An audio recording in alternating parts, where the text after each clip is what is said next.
What's going on, beautiful people? Machiavelli Mills TV here. I got baby Machiavelli Mills right here with me to discuss the NCAA tournament, y'all. So as y'all know, I'm born and raised in Chicago, Illinois, so I root for the Illinois Fighting Illini all the time. However, we received a beatdown from the Houston Cougars by a score of 68-53. And y'all, I was so pissed off watching this game and so frustrated watching Illinois play because as a fan of the Fighting Illini, I'm tired of us going home in the second round. We just have made this a habit. This is just what we do. We lay an egg in the NCAA tournament. We have we get hype all year long for us to go out in the second round all the time. And we struggled against Chattanooga, which was very concerning to me. That let me know we weren't who I guess people thought we were, or we weren't that good for real in the first place. But to see them this game, it was really frustrating. Illinois turning the ball over all willy-nilly, left and right. I'm talking about Houston is forcing them to inbound the ball in the corner so they can trap them, and Illinois kept falling for it. I'm like, damn, do y'all not see what I see? Come on, man, how does this keep happening time and time again, man? I read a very interesting stat, too. It was a stat that read, Juwan Howard, my Chicago brother, and the Michigan basketball program has had 5 NCAA tournament wins in the past 366 days. Illinois, on the other hand, has had 5 NCAA tournament wins in the last 17 years. That's atrocious, y'all. That's a problem. And I'm gonna say this: Houston is a great team. So look, they went out and they balled out defensively. They are magnificent. They balled out. They put on a defensive beatdown against Illinois. But this I noticed this too.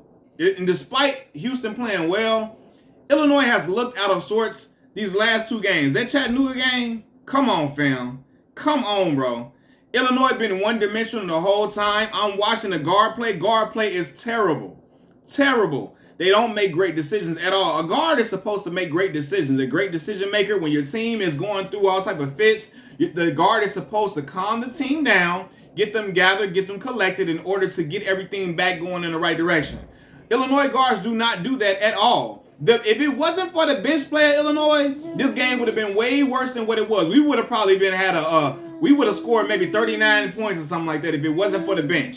Because I'm like, yo, outside of Kofi Cockburn as a starters, I'm looking like, yo, what is really going on? It's not looking good at all. And to me, man, Illinois, I'm watching the game play. I'm watching the team play. There is no movement without the ball. Kofi Cockburn is getting trapped. They doubling him. And the players, his teammates are out of his line of sight. They're doubling him. They're not moving to try to get close to the ball. They're not moving to try to get the ball out of his hands, to try to get a pass to let him know that they open. So, of course, he's going to throw the ball wherever he thinks they can be because they're not in his line of sight, wherever he thinks they may be, and it's going to be a turnover all the time. I'm like, yo, you have to get open for him to be able to see where you are. You know what I mean? But, again, no movement without the ball. And Brad Underwood seems to be another guy who is a good recruiter, but not a great coach. Getting out-coached all night with Kelvin Sampson, getting out-coached, and then, to me, I feel like he should have made a concerted effort to keep going to Kofi Cockburn. Just make that an effort all night to keep going to Kofi Cockburn. Either they're going to double him and some guys are going to be open, or either he's going to get them in foul trouble, or either he's going to make the basket. 3 different things are going to occur.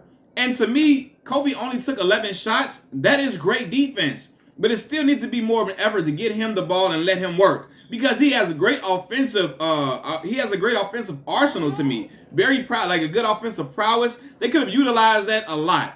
Another thing, Illinois struggled rebounding the ball. I'm sitting there like, fam, how many offensive rebounds are we going to give up? Second chance opportunity after second chance opportunity. That shit is going to result in a loss. You give up 12, 13 offensive rebounds. Every time you get a stop, they get the offensive rebound and score and convert it. You can't win like that. You can't trade baskets all night long. And it's just frustrating for me to watch. And this is what happened last year when they played Loyola. And this is why I had no problem with Ayo Dosunmu. Shout out my boy from Morgan Park High School. He went to my high school, my alma mater, Morgan Park. Shout out to the MP Mustangs, and shout out to Ayo because he's playing well for the Bulls this year. But in that game, Loyola was outworking them, out hustling them, out rebounding them.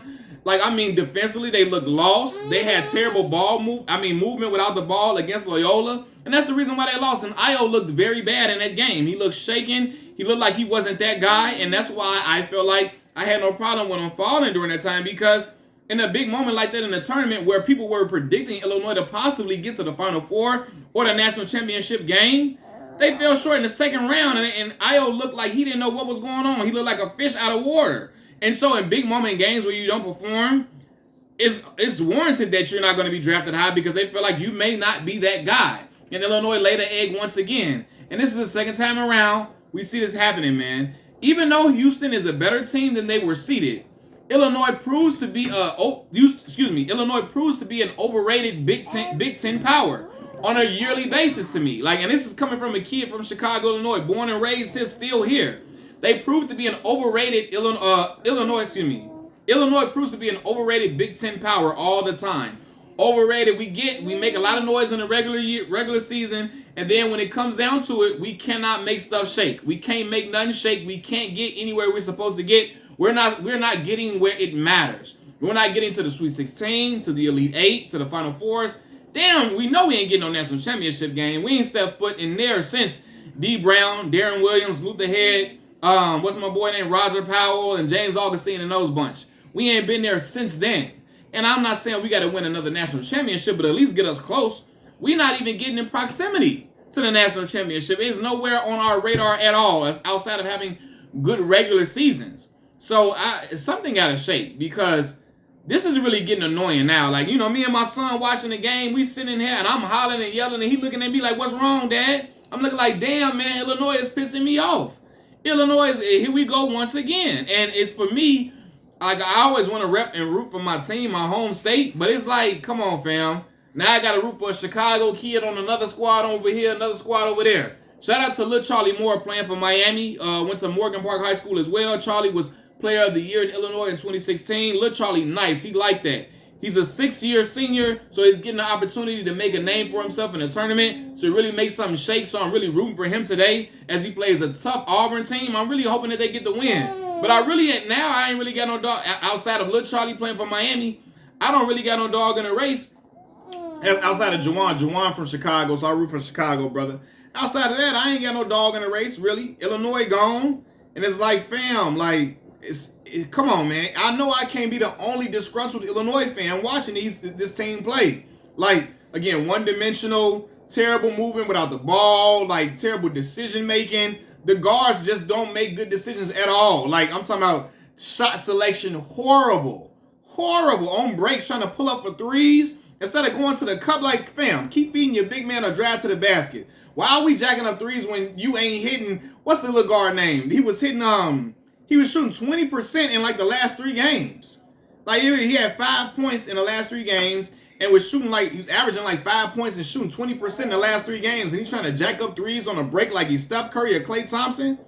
What the hell, bro? Nah, man. It's something got to give, man. Y'all, listen. I know I sound crazy, but something got to give with Illinois program. Signed a disgruntled Fighting Illini fan. Machiavelli Mills TV. I'm out. Peace.